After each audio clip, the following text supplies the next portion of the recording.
जो भील वंश के लोगों की भाषा है उसमें संस्कृत के कुछ शब्द मिलते हैं, वो संस्कृत से मिलता जुलती उनकी भाषा है, इसलिए भील आदिवासी नहीं है।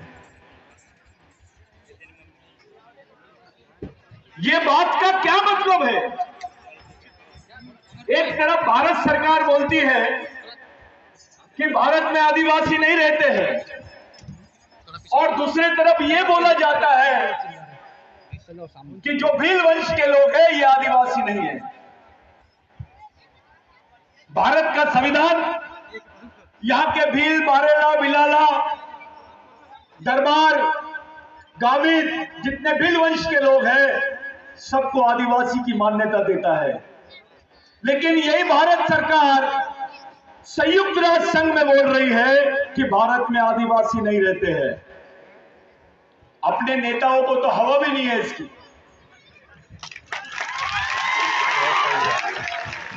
ये कौम ही नहीं रहेगी तो तुम क्या कर लोगे? किसके लिए इलेक्शन लड़ोगे? जब ये कौम का अस्तित्व ही खत्म हो जाएगा, अपने आने वाली पीढ़ी का ही अस्तित्व खत्म हो जाएगा तो क्या बोलेंगे आप? तुम्हारी कौम को आखिरी बार समाप्त करने का, देश के नक्शे से खत्म करने का षड्यंत्र चालू है, और हमारे बड़े बड़े नेता चुप है, पार्लियामेंट में चुप है, खुलेआम देश का प्रधानमंत्री आदिवासियों को जनजाति बोल रहा है, खुलेआम। भारत का संविधान आदिवासियों को आदिवासी बोलता है, भारत का सर्वोच्च न्यायालय आदिवासियों को आदिवासी बोलता है, लेकिन हमारे प्रधानमंत्री जी जनजाति गौरव लिख रहे हैं, क्योंकि वो आपकी पहचान से आपको पुकारना नहीं चाहते हैं। वो चाहते ही नहीं कि इस देश में आदिवासी आदमी और आदिवासी संस्कृति जिंदा रहे। अब 2025 में अंतरराष्ट्रीय संविधान बनेगा और उसमें भील जनजाति नहीं रहेगी तो इन बच्चों का क्या होगा, ये आने वाली पीढ़ी का क्या होगा, इस पे बात करो। इस लड़ाई को कैसे लड़ोगे? अरे अब तो तुमको आदिवासी नहीं है ऐसा बोलने की हिम्मत कर रहे हैं लोग। भील कम्युनिटी को, भील वंश के लोगों को आदिवासी नहीं है इसलिए बोला जा रहा है क्योंकि सबसे ज्यादा जमीन भील वंश के लोगों के पास में है। ये ताली बजाने वाली बात नहीं है। ताली अभी बजाओगे, बाद में रोओगे, क्योंकि इनकी नजर तुम्हारे जमीन पर है। जब तक के तुम आदिवासी हो, तुम्हारी मां बहनें सुरक्षित है, तुम्हारा आरक्षण सुरक्षित है, तुम्हारे पद प्रतिष्ठा सुरक्षित है, तुम्हारी नौकरी सुरक्षित है, तुम्हारे बदन पे कपड़े हैं, पेट में रोटी है, पास में जमीन है। जिस दिन आप आदिवासी पहचान से खत्म हो जाओगे, आपको यह भी नसीब नहीं होगा। क्या कर रहे हैं? पाइली के 50 संगठन बना लिए। अबे समझेगा नहीं तो लड़ेगा कैसे? उसको नाचना तो सिखा दिए, लड़ना कब सिखाएंगे? उसके दिमाग में यहां पे चल रहे षड्यंत्र के बारे में कैसे बताओगे तुम? जितनी पब्लिक यहां पर बैठी है ना, इतने तो लोग आरएसएस में आदिवासियों के काम कर रहे हैं, समाज आदिवासियों का, लेकिन उसके दिमाग में सोच आरएसएस की। बच्चा आदिवासी का, लेकिन उसके दिमाग में सोच किसी महाजन की, किसी पंडित की, किसी देशपांडे की, किसी शर्मा की। अबे बच्चा तुमने पैदा किए, उसके दिमाग में सोच भी तुम्हारी होनी चाहिए। तुम क्या कर रहे हो? तुम्हारे पास तो सोच का कारखाना ही नहीं है। क्या सोच डालोगे तुम? बिरसा मुंडा भगवान था, 2 अगरबत्ती लगा दे। टंट्या भील भगवान था, 2 अगरबत्ती लगा दे। ये जो गाथा आपने स्थापित की है, इन दोनों का क्या संबंध था मैं बताना चाहता हूं। मैं आपका ज्यादा टाइम नहीं लूंगा। बिरसा मुंडा की उम्र 14 साल थी जब महामानव, महाविद्रोही भगवान टंट्या भील को गिरफ्तार किया गया था। एक ब्रिटिश रिपोर्टर है जिसका नाम है जॉन कैनी। वो जॉन कैनी की रिपोर्ट है, उस उसमें उसने लिखा कि 5 लाख लोग उससे ज्यादा जगह जगह पर भगवान टंट्या भील का दर्शन करने के लिए खड़े थे। वो दूसरी बात लिखा कि इतनी भीड़ और इतने लोग तो किसी भगवान को भी देखने नहीं आते। और तीसरी बार उसने लिखा कि ये कोई क्रिमिनल ट्राइब नहीं दिखता है, ये तो आदिवासियों का भगवान दिखाई देता है। ये अंग्रेज बोलता है और यहां के प्रस्तावित लोग आदिवासियों को बोलते हैं चोर है, डकैत है। और इनके साथ साथ हमारे भी कुछ अधिकारी कर्मचारी देश आए ने, उनको ज्यादा अकल आ गई है, वो भी बिरसा टंट्या मामा को वो लोग भी बोलते रहे वो तो डकैत था, जैसे तेरे बाप ने इतिहास लिखा है। अबे तेरा भगवान है वो। तेरे पास 2 एकड़ 3 एकड़ 4 एकड़ 5 एकड़ जितने भील वंश के लोगों के पास जमीन है, केवल टंट्या मामा की वजह से, टंट्या भील की वजह से लाखों हेक्टेयर जमीनें आदिवासियों को मिली। ये टंट्या मामा की देन है। जब उनको गिरफ्तार किया गया तो ब्रिटिश टाइम अखबार में एक आर्टिकल आया, a living God of Adivasi robin hood has grabbed. एक जीवंत भगवान, जीवित भगवान आदिवासियों का रॉबिन हुड टंट्या भील को पकड़ लिया गया है। ये पेपर कटिंग बिरसा मुंडा ने कलेक्टर ऑफिस में पढ़ी। ये जॉन हैंड्राउट ने लिखा है, मैं नहीं बोल रहा हूं। नहीं तो बहुत कमेंट्स होते हैं, सतीश भाव ने ऐसा बोल दिया वैसा बोल दिया, मैं जो बोल रहा हूं वो सच बोल रहा हूं। तो जॉन हैंड्राउट ने लिखा है कि बिरसा मुंडा ने पढ़ा, 14 साल की उम्र में पढ़ा और बोला कि जो अधूरा काम भगवान टंट्या भील ने करके छोड़ा है हमारे लिए, मैं उसको पूरा करके ही मरूंगा। वहां उदाहरण देने लग गया वो कि आदिवासी आदमी रॉबिन हुड भी हो सकता है, भगवान भी हो सकता है। और टंट्या भील ने जिस आंदोलन को बीच में छोड़ के गए थे, उसी आंदोलन को बिरसा मुंडा ने आगे बढ़ाया। वही आंदोलन था जिसमें 1 लाख लोग मारे गए, मध्य प्रदेश से लेकर तो झारखंड तक। दूसरे विश्व युद्ध में भी इतने लोग मारे नहीं गए जितने आदिवासियों को मारा गया। उसी आंदोलन की वजह से तुम्हारे बीच में एक कानून आया जो ब्रिटेन में बनाया गया। सरकार घबरा गई थी, यहां के जमींदार घबरा गए थे, यहां के उच्च वर्णीय लोग घबरा गए थे। इतने लोग लाखों की संख्या में इस आंदोलन को नेतृत्व दे रहे थे और वो कानून बना जिसका नाम है लैंड एक्विजिशन एक्ट, जिसको 1858 का कानून बोलते हैं। जिस कानून में लिखा हुआ था कि आदिवासी की जमीन गैर आदिवासी आदमी नहीं ले सकता है, और गैर आदिवासी तो क्या सरकार भी नहीं ले सकती है। अगर ये कानून नहीं रहता तो तुम्हारे पास 2 एकड़ 5 एकड़ जमीन नहीं होती। अभी तक तो लूट डालते थे साहूकार की।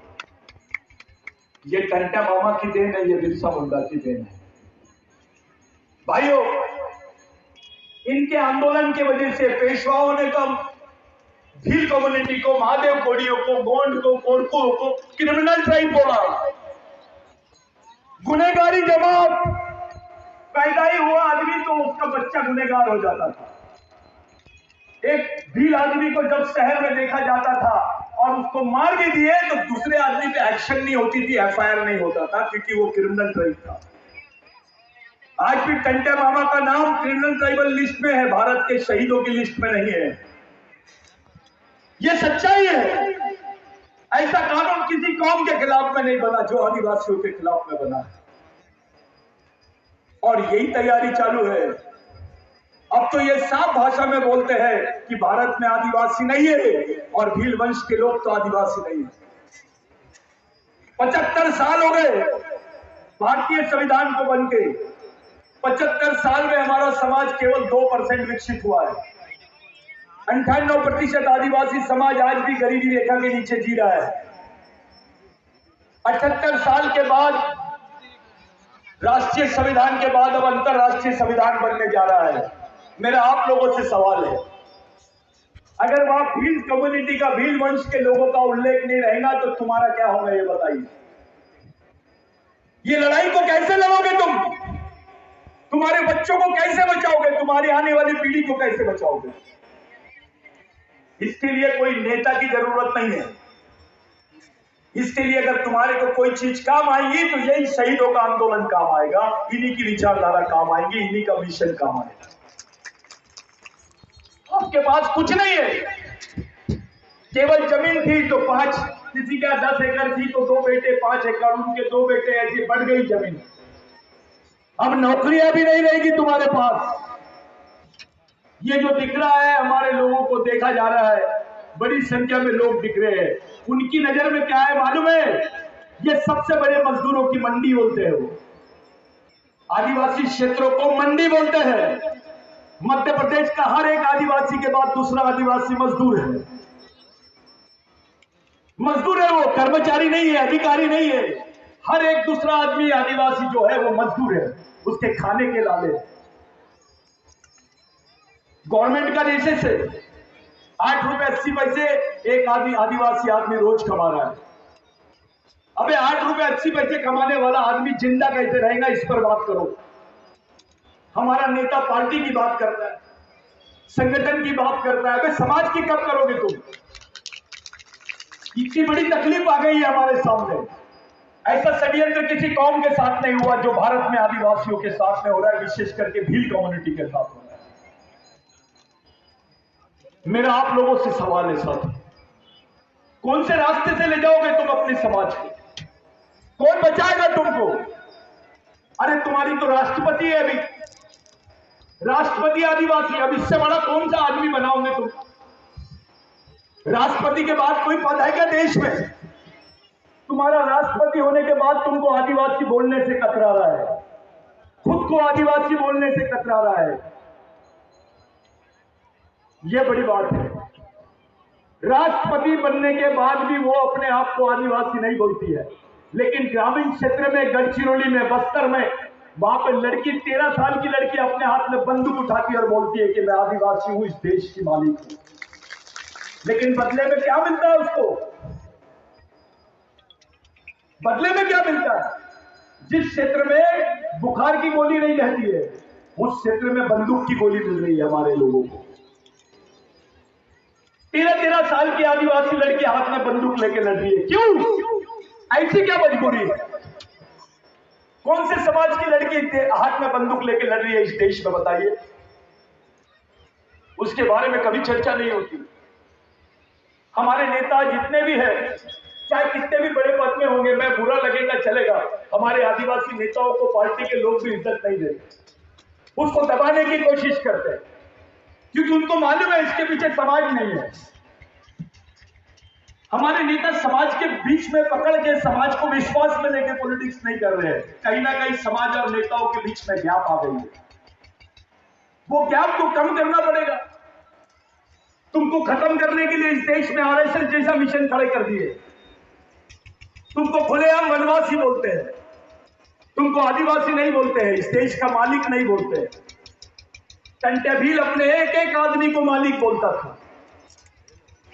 घबराते थे टंटा भील के आंदोलन से लोग, टंटा भील का नाम लेते थे तो कपते थे लोग। ये हालत थी। आज तो तुमको खुलेआम वनवासी बोल रहे हैं, और अपने ईमानदार लोग काम भी कर रहे हैं। कहा काम कर रहे हैं? तो वनवासी आश्रम में काम कर रहा हो। कहां कर रहा है? तो फलाना। अरे तेरा स्वाभिमान कब जागेगा?